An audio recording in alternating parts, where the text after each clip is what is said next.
Back our channel ಸ್ನೇಹಿತರೆ.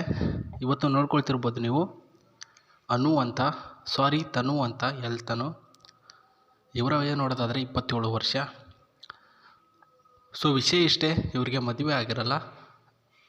ನಮ್ಮ ಒಂದು ಆನ್ಲೈನ್ನ ಮೂಲಕ ಒಳ್ಳೆಯ ಒಬ್ಬವರನ್ನು ತಿಳಿಸಿ ಅಂತ ಮಾಹಿತಿನ ಕಳಿಸಿರ್ತಾರೆ.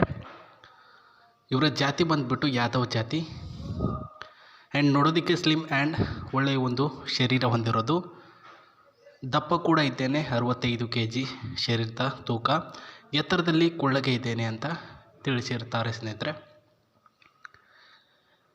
ಕೆಲವೊಂದು ಪಾಯಿಂಟ್ಗಳ ಮೂಲಕ ಹುಡುಗನ ಸೆಲೆಕ್ಷನ್ ಮಾಡ್ಕೊಳ್ತಾರೆ ಅಂದರೆ ನಿಜಕ್ಕೂ ನೀನು ನಂಬಲೇಬೇಕು. ಯಾಕಪ್ಪ ಅಂತಂದರೆ ಈಗಿನ ಜನರೇಷನ್ ಹುಡುಗಿಯರೇ ಹಂಗೆ ರೀತಿ ಇದ್ದಾರೆ. ಸೊ ಇವೆಲ್ಲ ಕ್ವಾಲಿಫಿಕೇಷನ್ ಅವ್ರು ಹೆಂಗಾದರೂ ಇರಲಿ, ಹುಡುಗ ಮಾತ್ರ ನನಗೆ ಹಿಂಗೆ ಇರಬೇಕು ಅಂತ ಹೇಳಿರ್ತಾರೆ. ಯಾವ ರೀತಿಯಲ್ಲಿ ಇರಬೇಕು ಅಂತ ಹೇಳಿದ್ದಾರೆ ಈ ಒಂದು ತನ್ನವರು ಅಂತ ಹೇಳ್ತೇನೆ. ಇವರ ಕುಟುಂಬದಲ್ಲಿ ಎಲ್ಲರೂ ಸಹ ನಾವು ಒಂದು ಬಡತನದಿಂದ ಬಂದಿರತಕ್ಕಂಥ ಫ್ಯಾಮ್ಲಿ ನಮ್ಮದು. ಪ್ರಸ್ತುತ ತುಂಬ ಕಷ್ಟಪಟ್ಟಿದ್ದೇವೆ. ಇವಾಗ ಒಂದು ಮಟ್ಟಿಗೆ ಮಿಡಲ್ ಕ್ಲಾಸಿನ ಒಂದು ಮಟ್ಟಿಗೆ ಬಂದಿದ್ದೇವೆ ಅಂತ ಈ ಒಂದು ತನ್ನವರು ತಿಳಿಸಿರ್ತಕ್ಕಂಥದ್ದು. ಬಡತನದ ಕಷ್ಟ ಮತ್ತು ಅವ್ರಿಗೆ ಇರ್ತಕ್ಕಂಥ ಕೆಲವೊಂದಿಷ್ಟು ಏನಾದರೂ ಸಮಸ್ಯೆ ಅಂತ ಆದಾಗ ಯಾವ ರೀತಿಯ ಸಿಚುವೇಶನ್ಗಳ ಮೂಲಕ ಅದನ್ನು ಸಾಲ್ವ್ ಮಾಡ್ಕೊಳ್ಬೇಕು ಅಂತ ಅರಿವಿರಬೇಕು ನನ್ನನ್ನು ಮದುವೆ ಆಗುವಂಥ ಒಂದು ಹುಡುಗನಿಗೆ ಅಂತ ಹೇಳಿರ್ತಕ್ಕಂಥ ಮೊದಲನೇ ಪಾಯಿಂಟು. ಸೊ ನನ್ನನ್ನು ಅರ್ಥ ಮಾಡಿಕೊಂಡು ಜೊತೆಗೆ ಯಾವ ರೀತಿಯಲ್ಲಿ ಸಂಸಾರ ನಡೆಸ್ಕೊಂಡು ಹೋಗಬೇಕು ಅನ್ನುವಷ್ಟು ತಿಳುವಳಿಕೆ ನಿಮಗೆ ಇರಬೇಕು ಅಂತ ಹೇಳಿದ್ದಾರೆ ಸ್ನೇಹಿತರೆ. ನೀವು ಅವ್ರನ್ನ ತನ್ನವ್ರಿಗೆ ಮದುವೆ ಆಗಬೇಕು ಅಂದರೆ ಈ ಕ್ವಾಲಿಫಿಕೇಷನ್ ನಿಮ್ಮಲ್ಲಿ ಇರಲೇಬೇಕು ಅಂತ ಹೇಳಿರೋದು.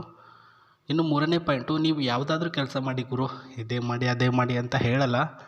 ಪ್ರಸ್ತುತ ಅದು ಒಳ್ಳೆಯ ರೀತಿಯ ಕೆಲಸ ಆಗಿರಬೇಕು. ಯಾರಿಗೂ ಮೋಸ ಮಾಡಿ ಇನ್ನೊಬ್ಬರ ತಲೆ ಮೇಲೆ ಕೈ ಇಟ್ಟು ಸಂಪಾದಿಸಿದಂತಹ ದುಡ್ಡು ಇರಬಾರ್ದು ಅಂತ ಹೇಳಿದ್ದಾರೆ. ಇನ್ನು ಕೊನೆಯದಾಗಿ ಒಳ್ಳೆಯ ಒಂದು ಸಂಬಳ ಕೂಡ ಇರಬೇಕು. ಸೊ ಕೆಲಸ ಮಾಡಿ ಅಂತ ಹೇಳಿದ ತಕ್ಷಣ 500 ರೂಪಾಯಿ 1000 ರೂಪಾಯಿ ತಿಂಗಳಿಗೆ ಬರುವಂತಹ ಕೆಲಸ ಬೇಡ. ಒಳ್ಳೆಯ ಒಂದು ಸಂಬಳ, ನಮ್ಮ ಒಂದು ಸಂಸಾರಕ್ಕೆ ಸಾಗಿಸುವಷ್ಟು ಸಂಬಳ ಬಂದರೆ ಸಾಕು ಅಂತ ಹೇಳಿದ್ದಾರೆ ಸ್ನೇಹಿತರೆ. ಸೊ ಒಳ್ಳೆಯ ಒಂದು ಹೆಸರು ಇರಬೇಕು ನಿಮಗೆ, ಎತ್ತರವಾಗಿರ್ತಕ್ಕಂಥ ಮನುಷ್ಯ ನೀವು ಆಗಿರಬೇಕು ಅಂತ ಹೇಳಿದ್ದಾರೆ. ಸೊ ಈ ಕ್ವಾಲಿಫಿಕೇಷನಲ್ಲಿ ನೀವು ಸೆಲೆಕ್ಷನ್ ಆದರೆ ಸೊ ನಿಮಗೆ ಗೊತ್ತಿರುತ್ತೆ ನಾನು ಏನೆಲ್ಲ ಮಾಡಬಲ್ಲಷ್ಟು ಕೆಪಾಸಿಟಿ ನಿಮ್ಮ ಹತ್ರ ಇದೆ ಅಂತ. ಸೊ ನೀವು ಮಾಡಬೇಕಾಗಿರೋದಿಷ್ಟೇ, ನಿಮ್ಮ ಡೀಟೇಲ್ಸ್ಗಳನ್ನು ಅವರ ಒಂದು ಮೇಲ್ಗೆ ಕಳಿಸಿ, ಇಲ್ಲಾಂದರೆ ಕಮೆಂಟ್ ಬಾಕ್ಸಲ್ಲಿ ತಿಳಿಸಿ. ಖುದ್ದಾಗಿ ಪ್ರತಿಯೊಂದು ಕಮೆಂಟ್ ಬಾಕ್ಸನ್ನು ಚೆಕ್ ಮಾಡ್ತಾರೆ ಸ್ನೇಹಿತರೆ. ಸೊ ಅವ್ರಿಗೆ ಇವನು ನನಗೆ ಲೈಕ್ ಆಗ್ತಾನೆ ಅಂತ ಅಂದ ತಕ್ಷಣ ಅವ್ರಿಗೆ ರಿಪ್ಲೈ ಮೂಲಕ ಆ ನಂಬರ್ ಏನು ಕೊಟ್ಟಿರ್ತಾರೆ ಅದಕ್ಕೆ ಡೈರೆಕ್ಟು ಇವರು ಕಾಲ್ ಮಾಡ್ತಾರೆ ಅಂತ ಹೇಳಿದ್ದಾರೆ. ಸೊ ಈ ಕಡೆ ಬರೋದಾದರೆ ಸೊ ತನ್ನೂರ ಹತ್ರ ಒಂದು ಕಾರು ಕೂಡ ಇರ್ತಕ್ಕಂಥದ್ದು ನೋಡ್ಕೊಳ್ಳಿ. ಇದು ಹೋಂಡಾ CR-V ಅಂತ ಇದೆ ಸ್ನೇಹಿತರೆ. 2015 ಮಾಡಲಲ್ಲಿ ರೆಡಿಯಾಗಿರ್ತಕ್ಕಂಥ ಹೋಂಡಾ CR-V, simply over priced of the what it the offers ಅಂತ ಹೇಳಿರ್ತಕ್ಕಂಥದ್ದು.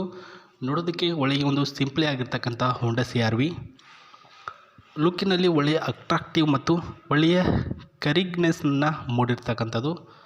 And small litre 1.6 litre diesel in 13 lakhs car 9 speed ಅಂತ ಹೇಳಿರ್ತಕ್ಕಂಥದ್ದು.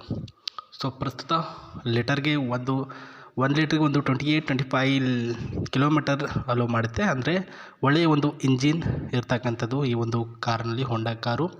And deserve it the more powerful motors ಅಂತ ಹೇಳಿರ್ತಕ್ಕಂಥ ಸ್ನೇಹಿತರೆ. ಇದರಲ್ಲಿ ಪವರ್ಫುಲ್ ಆಗಿರ್ತಕ್ಕಂಥ ಮೋಟರ್ಸ್ ಕೂಡ ಅವೈಲಬಿಲಿಟಿ ಇದೆ. And third row the best suitable for the cars only ಅಂತ ಹೇಳಿದ್ದಾರೆ.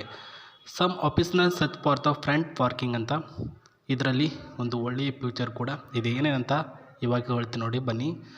ಸೊ ಸ್ನೇಹಿತರೆ ನೋಡ್ಕೊಳ್ಳಿ, ಫ್ರಂಟ್ ಸೈಡಿಂದ ನಾನು ತೋರಿಸ್ತಿದ್ದೀನಿ. ಇದು ಬಂತು ಇನ್ನೊಂದು ಸೈಡಿಂದ 1 2 3 4 5 ಡೋರ್ಸ್ ಅವೈಲಬಿಲಿಟಿ ಅಂತ ಈ ಒಂದು ಹೋಂಡಾ ಆ್ಯಕ್ಟಿವಾನಲ್ಲಿ 5 ಡೋರ್ಸ್ ಅವೈಲಬಿಲಿಟಿ ಇದೆ. ಸೆಂಟ್ರಲ್ಲಿ ಚಿಲ್ಡ್ರನ್ಸ್ ಕೂತ್ಕೊಳ್ಳುವಂಥ ಒಂದು ಒಳ್ಳೆಯ ಸ್ಪೇಸ್ ಆಗಿರ್ತಕ್ಕಂಥ ಸೀಟ್ ಇದೆ.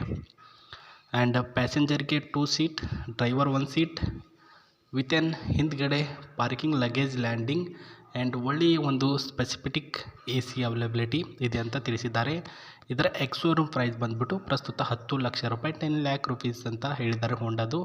ಆ್ಯಂಡ್ ಒಳ್ಳೆಯ ಒಂದು ಶೈನಿಂಗ್ ಆ್ಯಂಡ್ ಮಾಡಲ್ ಲುಕ್ನಲ್ಲಿ ಇದೆ ಸ್ನೇಹಿತರೆ. ಅವ್ರ ಜೊತೆ ಇದೆ. ಸೊ ಹೇಳಲು ಕಾರಣ ಏನಪ್ಪ ಅಂದರೆ ಒಂದು ಕಾರಿನ ಮಾಹಿತಿ ಅವ್ರೇನು ಹೇಳಿದರು ಅಂದರೆ, ಪ್ರಸ್ತುತ ಸರ್ ನನಗೆ ಹುಡುಗ ಇಷ್ಟ ಆಗಲಿಲ್ಲ ಅಂತಂದರೆ, ನಾನು ಅವ್ರಿಗೆ ಇಷ್ಟ ಆಗಲಿಲ್ಲ ಅಂದರೆ ನನ್ನ ಕಾರನ್ನಾದರೂ ನೋಡ್ಬಿಟ್ಟು ಇಷ್ಟಪಡ್ತಾರೆ, ದುಡ್ಡಿಗಾದರೂ ನನ್ನನ್ನು ಮದುವೆ ಆಗ್ತಾರೆ ಅನ್ನೋ ಒಂದು ಆಸೆಯಿಂದ ಅವರು ಈ ಒಂದು ಕಾರಿನ ಮಾಹಿತಿ ಹೇಳಿ ಅಂತ ಹೇಳಿದ್ದಾರೆ ಸ್ನೇಹಿತರೆ. ಸೊ ಎಲ್ಲವನ್ನೂ ತಿಳಿಸಿದ್ದೇನೆ, ನಿಮ್ಮ ಅಭಿಪ್ರಾಯ ನಿಮಗೆ ಬಿಟ್ಟಿದ್ದೇನೆ. ಬೇಗ ಕಮೆಂಟ್ ಬಾಕ್ಸಲ್ಲಿ ತಿಳಿಸಿ ಅಂತ ಹೇಳ್ತಾ ಮತ್ತೆ ಸಿಗ್ತೀನಿ. ನಮಸ್ತೆ, ಬಾಯ್.